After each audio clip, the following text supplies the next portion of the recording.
ہمارے مفسرین کی کثیر تعداد کہتی ہے کہ یہ جو اللہ نے کہا نا کہ وہ جو ان کے ساتھ ہیں، تو اس سے مراد جناب ابو بکر صدیق کی ذات، اس سے مراد ہی جناب صدیق اکبر۔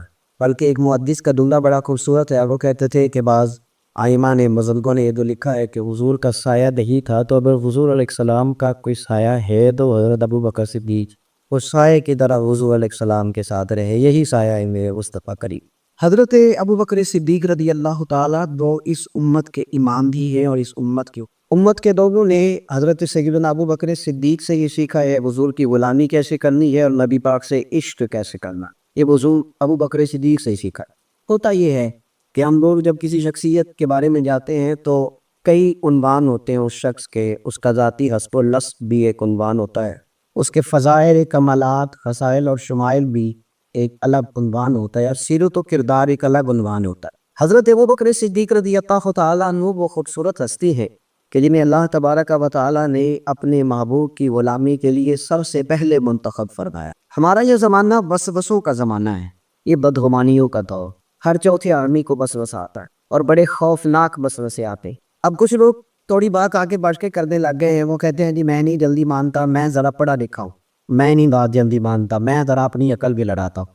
حضرت ابو بکر صدیق بڑے اس کے پڑھے لکھے تھے۔ نبی پاک علیہ السلام کی حدیث موجود ہے، حضور نے فرمایا میرے بعد اگر کسی نے کوئی بات پوچھنی ہو تو میرے ابو بکر صدیق سے یعنی ان کے علم پر حضور نے سند بیان کر، کسی نے بات پوچھنی ہو تو وہ میرے ابو بکر صدیق پڑھے لکھے تھے، سمجھدار تھے۔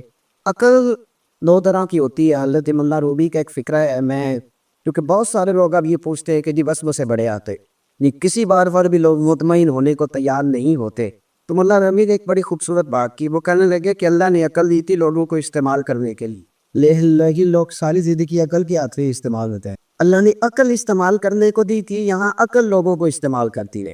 اور اقبال یہ تنقید کی، اقبال کہنے لگے عقل عیار ہے 100 بیس بڑھا لیتی ہے، یہ بڑی چلاک ہے، عقل عیار ہے 100 بھیس بنا لیتی ہے، عشق بیچارہ نہ ملا ہے نہ زاہد نہ حقیق، یہ کچھ بھی نہیں، یہ کیا ہے، یہ صرف بیچارہ ہی ہے، عقل عیار۔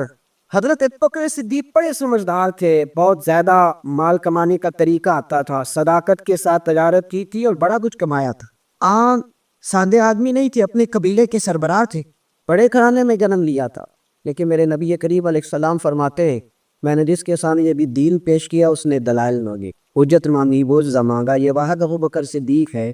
میں نے ادھر کہا کلمہ پڑھو اور ساتھ ہی وہ کلمہ پڑھ کے مسلمان، یعنی دلیل نہیں پوچھی، دلیل نہیں۔ بڑا مشکل ہوتا ہے جب آپ اپنوں سے دلیلیں پوچھنے لگ گئے، جب آپ اپنوں سے دلائل پوچھتے، جب آپ اپنوں سے کہتے ہیں کہ تجھے فلاں جگہ پہ وضاحت دینی ہے، بڑا مشکل ہوتا ہے جب آپ پیار کا دعویٰ بھی کریں اور سامنے والے کو کٹہرے میں کھڑا بھی کریں، یہ مشکل کا۔ حضرت صدیق اکبر کی زندگی کا سب سے پہلا اور اہم پہلو یہ ہے کہ انہوں نے اللہ رسول کی ذات کے معاملے میں اپنی عقل کو آڑے نہیں آنے دیا، کسی جگہ بھی عقل کی نہیں سنی، نہ رسول کی سنی۔ انہوں نے اس فلسفے کو سب سے پہلے جھٹلایا ہے کہ انسان عقل کے ہاتھوں استعمال ہوتا رہے، ساری زندگی عقل کے گھوڑے ہی دوڑاتا رہے۔ ایک بہت بڑے عالم کو، مفتی کو، درویش کو، مفسر اور محدث کی بات بھی سنے تو پھر کہے کہ پہلے میں نے اپنی عقل پہ پرکھنا، اس سے وہ مبرہ رہے، اس سے وہ دور رہے۔ دیکھیے میرے بھائی، نبی رحمت صلی اللہ تعالیٰ علیہ وآلہ وسلم نے فرمایا جدھر میں نے کہا اور ابو بکر نے کلمہ پڑھ لیا، اللہ نے قرآن نازل کر دیا، فرمایا والذی جاء بالصدق وصدق بہ اولئک هم المتقون، فرمایا ایک وہ ہیں جو سچ لے کے آئے گے اور ایک وہ ہیں جنہوں نے سچ کی تصدیق کی ہے، دونوں ہی بڑے پرہیزگار۔ اللہ نے ان کی تصدیق کر دی۔ تصدیق واقعہ معراج نا خاصا مشکل واقعہ ہے، ابھی تک لوگ اڑے ہوئے ہیں واقعہ معراج پر، ابھی تک اڑے ہوئے ہیں، الجھے ہوئے ہیں کہ کیسے ہو سکتا ہے۔ ابھی تک لوگ، ہم بھی جب واقعہ معراج کرتے ہیں، بیان کرتے ہیں تو کچھ عقلی دلائل دیتے ہیں، کچھ باتیں سمجھانے کی کوشش کرتے ہیں، کچھ تھوڑا سا ابھی کلمہ پڑھنے والوں ہو، اور پھر بھی لوگ بیچارے ایک قسم کی ڈبکیاں کھاتے ہیں، کبھی اٹھتے ہیں، کبھی بیٹھتے ہیں، کبھی سوچتے ہیں، کبھی دائیں کیسے ہو سکتا ہے۔ لیکن جناب ابو بکر صدیق موجود ہی نہیں تھے جب حضور نے واقعہ معراج بیان کیا۔ ان کو کفار میں سے کچھ لوگوں نے بتایا کہ ابو بکر اگر کوئی کہے کہ میں رات کے مختصر، اس بات کو سمجھیے گا، یہ آپ کو سمجھا رہا ہوں، یہ جو بڑی عقل دوڑتی ہے نا اور سارا دن دوڑتی رہتی اور شام کو ٹینشن دے کے سوتی ہے، سویرے اٹھتی ہے تو ایک نئی دوڑ شروع ہوتا ہے، اس کو نا ہر جگہ استعمال کرے۔ لیکن اب رسول کے معاملے میں نا اقبال نے کہا ہے اچھا گدک کے ساتھ رہے پاسبان عقل، لیکن کبھی کبھی اسے تنہا بھی چھوڑ دے، کبھی کبھی دل کو نا اکیلا چھوڑ تاکہ یہ معلوم حجازی سے لگ جائے، ہر وقت نا اس کی سن، ہر وقت نا اس کے پیچھے بات، عقل کو ہر وقت ساتھ نہ لگا, تھوڑا غلامی کرنا بسی.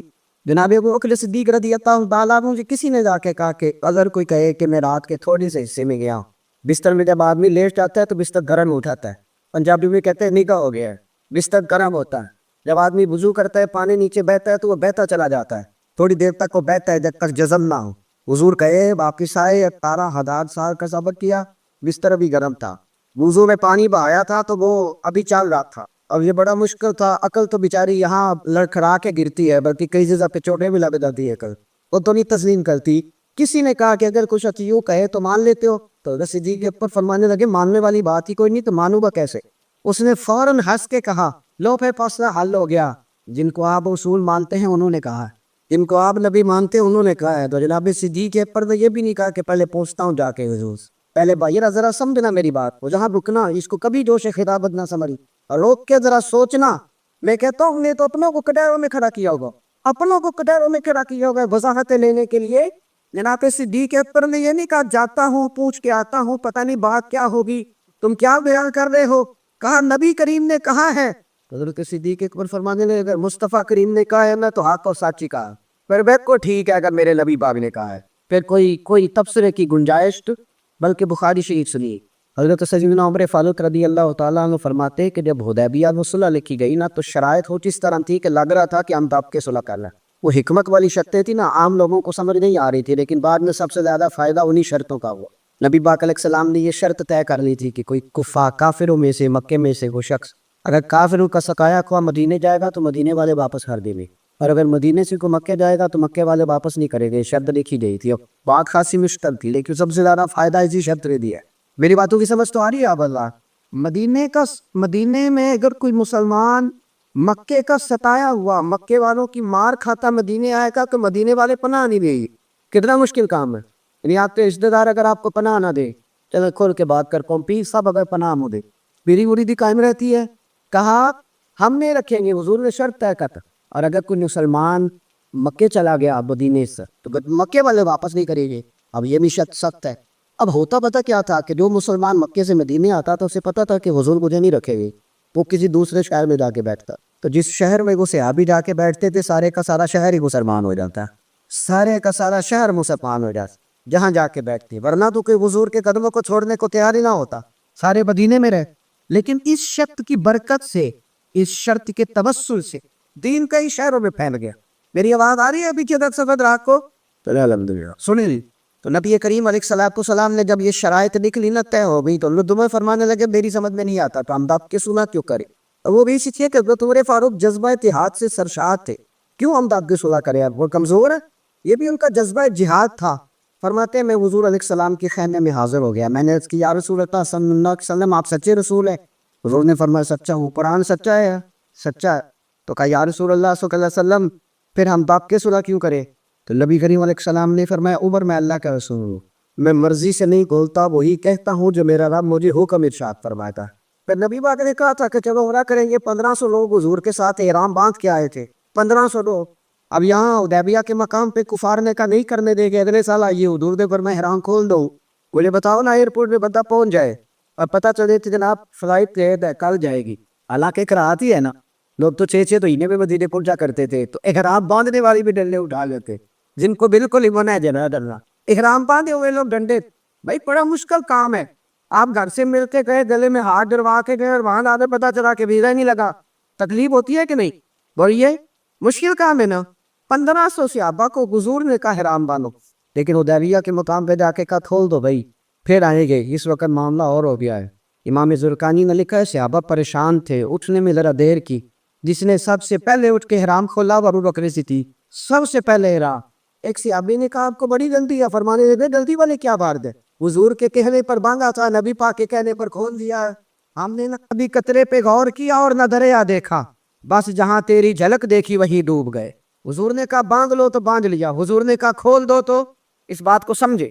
حضرت عمر کہتے ہیں میں نے عرض کی حضور دب کے صلح کیوں کرے, تو فرمایا میں اللہ کا رسول ہوں, وہی کہتا ہوں جس کا میرا رب مجھے حکم دیتا ہے, میرا رب جس کا مجھے حکم دیتا ہے.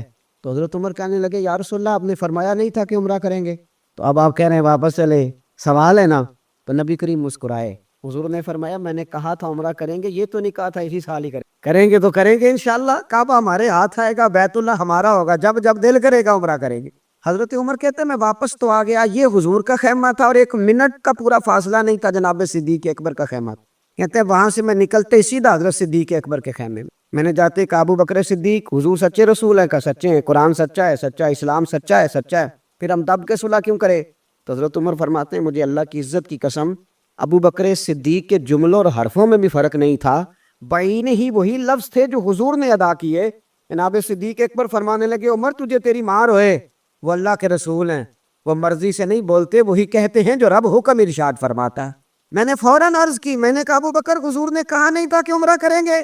کہتے ہیں صدیق ابھی میں حضور سے ہو کے آیا ہوں ابھی، اور وہی جملے کہا نہیں تھا عمرہ کریں گے؟ تو جناب ابو بکر صدیق فرمانے لگے حضور نے کہا تھا عمرہ کریں گے، یہ تو نہیں کہا تھا کہ اسی سال ہی کریں گے، یہ کہا تھا حضور نے کہ اسی سال کریں گے، کریں گے تو کریں گے۔ حضرت عمر کہتے ہیں میں واپس آ گیا، جب میرا غصہ اترا نا پھر میرے اندر سے آواز آئی کہ عمر جتنا پختہ ایمان اللہ نے ابو بکر صدیق کو عطا فرمایا ہے، جتنا شاندار اللہ نے انہیں ایمان، چھوٹی چھوٹی باتوں پہ مسلمان، ذرا ذرا سی باتوں پہ۔ ایک بات آپ حضرات سے کر لوں، کافی سارے لوگ آئے، ناراض تو نہیں ہو جائے گے آپ لوگ؟ نہیں آپ نے ہو جانا، تھوڑے بولے آپ، لگتا ہے کام خراب ہو جائے، کر لوں بات۔ حالین نے نا معاذ اللہ حضور کی بے ادبی پہ خاکے شائع کیے تھے، پھر اس پہ احتجاج ہوا، ہونا بھی چاہیے تھا، بلکہ کم ہوا، زیادہ ہونا چاہیے، ہوا نا جی۔ یہ 2 لوگ تھے خاکوں والے، ایک تو چھاپنے والا تھا، ایک مواد فراہم کرنے والا تھا۔ وہ جو مواد فراہم کرنے والا تھا وہ زیادہ بے ایمان تھا، پہلے اس نے تو 2 کتابیں بھی اسلام کے مخالف لکھی، معاذ اللہ حضور علیہ السلام پہ اعتراضات کی۔ پھر اب 2 ہفتے ہوئے ہیں وہ شخص کلمہ پڑھ کے مسلمان ہو گیا۔ آپ نے پڑھی ہے وہ خبر؟ جس نے پڑھی ہاتھ کھڑا کرے۔ اتنے لوگوں نے ماشاءاللہ، یہ کافی سارے لوگ ہو گئے، کافی سارے 50-60 کے قریب۔ آپ نے پڑھی ہے جی وہ خبر؟ ایک بات کرنی آپ سے، آپ نے ناراض نہیں ہونا، لیکن یہ ضروری ہے یہ بات کرنا۔ وہ شخص نہ صرف یہ کہ مسلمان، پاکستان کے تمام قومی اداروں نے وہ خبر شائع کی، BBC لندن نے خبر شائع کی، نیو یارک ٹائمز نے شائع کی، میں نے بڑا مواد جمع کیا۔ اس شخص نے باقاعدہ معافی مانگی ہے، مسلمانوں سے بھی، اللہ سے بھی، اور نبی پاک سے۔ اس نے کہا میں شرمندہ ہوں، اور اس نے کہا پتہ کیا ہے؟ وہ کہتا ہے مجھے کسی مبلغ نے نہیں بتایا، کہ درویش صوفی نے کلمہ نہیں پڑھایا، میں تو معاذ اللہ محبوب کے خلاف تحقیق کرنے گیا تھا، لیکن پڑھتے پڑھتے ان کا غلام ہو گیا ہوں۔ مسئلہ پتہ کیا ہے؟ جب تو ہوئی تھی گستاخی تب تو سب تک خبر پہنچی تھی، ہر ایک نے فیس بک پہ لگایا تھا، کسی نے اسے کتا بنایا، کسی نے گدھا بنایا تھا نا جی۔ میرا آپ سے سوال یہ ہے کہ جب اس نے توبہ کر لی تو پھر ہم نے اس کو کیوں نہیں اچھالا؟ آپ کے قومی اخباروں نے خبر شائع کی، میں اکیلا نہیں، آپ نے 50-60 لوگوں کی گواہی سن لی، ہمیں پتہ کیوں نہیں؟ ہم قائل ہو گئے منفی باتوں، ناراض نہیں ہونا آپ نے، ہمارا مزاج ہے، ذرا مثبت بات کرنی تھوڑی مشکل ہوتی ہے، ذرا نا دھواں دھار چیز جو ہوتی ہے نا، بس جو چیز ساری زندگی مایوس ہی گزاریں گے، اس کو کیوں نہیں اچھالا؟ اچھالنا چاہیے تھا کہ نہیں؟ بولیں بھائی، اس شخص کی تصویر لگا کے اس کو اپریشیٹ کرنا چاہیے تھا، پیغام دینا چاہیے تھا کہ تو نے بڑا اچھا کیا ہے۔ جن کو انگریزی آتی تھی وہ انگریزی میں لکھتے، جن کو ڈچ آتی تھی وہ ڈچ میں لکھتے، جن کو عربی آتی تھی وہ عربی میں لکھتے، کرنا چاہیے تھا۔ کیا کہ مطلب سوچ کدھر چلی گئی؟ عشق والی بات، محبت والی بات، غلامی والی بات، اس شخص کو پکڑنا چاہیے تھا، اسے اتنے پیغامات جاتے پوری دنیا سے۔ کیا اسلام کے اندر مؤلفۃ القلوب پورا باب نہیں کہ کوئی بندہ نیا کلمہ پڑھے تو اس کو اتنا دو کہ اس کا دل مضبوط ہو جائے؟ تو کس نے مضبوط کرنا ہے ایسے لوگوں کو؟ لیکن ہمارا مزاج، آپ ناراض نہ، ہمارا مزاج ہی نہیں یار، ہماری طبیعت ہی نہیں۔ جعلی پیر کہیں پکڑا جائے تو سارے زمانے پہ شور کرتے ہو، تو اصلی مل جائے تو پھر شور کیوں نہیں کرتے؟ پھر کیوں نہیں شور کرتے؟ پھر کیوں نہیں کرتے؟ جعلی پیر پکڑا جائے تو چھاپتے ہو، ساری جگہوں پہ شور کرتے ہو، ہر ایک کو فارورڈ کرتے ہو، کسی اصلی کی تصویر بھی کسی کو بھیج دیا کرو۔ ہاں مہربانی کرو، ساری زندگی منفی پراپوگنڈے ہی ہوں گے، ساری زندگی غلط بات ہی ہوگی۔ جو محفلیں لیٹ ہوتی ہیں ان کا ذکر کرتے ہو، جو وقت پہ ہو جائے اس کا بھی کیا کرو۔ جہاں آپ سمجھتے ہیں کہ بات غلط ہو رہی ہے تو وہ تو فٹافٹ، او بھائی مکھی کی دو قسم کی مکھی ہوتی ہے، ایک جب بھی بیٹھتی ہے پھول پہ بیٹھتی ہے، اور جب دیتی ہے تو شہد ہی دیتی ہے، اور ایک جب بھی بیٹھتی ہے گندگی پہ بیٹھتی ہے، اور پھر اگر دوبارہ بیٹھے تو بیماریاں پھیلاتی ہے۔ اب ہمارا اپنا کام ہے نا، ہم نے میں پریشان ہو گیا، میں نے درجنوں لوگوں سے پوچھا، اس دن کا میں نے 20 لوگوں سے پوچھا ہے، کسی دسیا نہیں تو انہوں کیوں کلمہ پڑھ گئے، بڑا پکا تھا، پڑھا لکھا تھا، لیکن چونکہ وہ تو خبر ہی نہیں نا جی ہمارے لیے تو خبر وہ ہونی ہے جہاں ذرا تھوڑا سا نا، ذرا جوش زیادہ نظر آئے، جہاں کو میری طرح کا خطیب ایسی کی تیسی پھیر دے جناب، حد کر دے، ایسے نہ کریں، مثبت چیزوں کو بھی لے کے چلے، کریں گے انشاءاللہ تعالی، اس پر توجہ کریں گے۔ جب سے معاشرے کے اندر ہم نے یہ باتیں تنقید برائے تنقید کی سٹارٹ کی ہیں، میں تو اب ایک اور طرف نکل گیا ہوں، میں اکثر سوچتا ہوں کہ جعلی پیروں پہ اتنی تنقید ہوئی کہ لوگوں نے اصلیوں کا ادب بھی چھوڑ دیا، اس قدر زیادہ ہم نے رویے سخت کیے ہیں کہ وہ ادب ادا، وہ پیار محبت، وہ غلامی، وہ ساری کیفیت بھئی حضرت صدیق اکبر نے ہمیں بتلایا ہے کہ ہر جگہ عقل نہ دوڑاؤ، ہر جگہ. اور ایک بات اور، خوش قسمت غلام وہ ہوتا ہے جس پر اس کے آقا کا اعتماد صحیح